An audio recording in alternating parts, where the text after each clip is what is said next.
गावात 2 शाळा होत्या, एक इंग्रजी माध्यम शाळा आणि एक जिल्हा परिषद शाळा.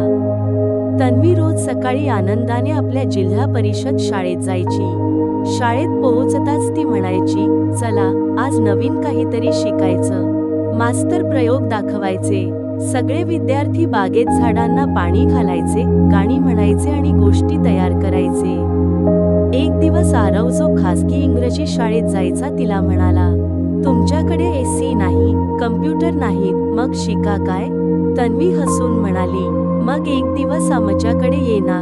दुसऱ्या दिवशी आरव तिच्या शाळेत आला. मास्तर म्हणाले, आज आपण स्वतः गणिताचा खेळ खेळणार. मुलं बाहेर अंगणात खडूने आकृत्या काढून मोजमाप करत होती. आरव चकित झाला, हे तर खूप मजेदार आहे. माझ्या शाळेत आम्ही फक्त पुस्तकं वाचतो. दुपारी गरम जेवण झाल्यावर तन्वीने आरवला स्वतः लिहिलेली गोष्ट वाचून दाखवली. आरव थक, तुझं मराठी इतकं छान आहे आणि तू एवढं स्वतःहून शिकतेस. त्या दिवशी आरव घरी गेला आणि आईला म्हणाला, आई, मला शाळा बदलायची आहे.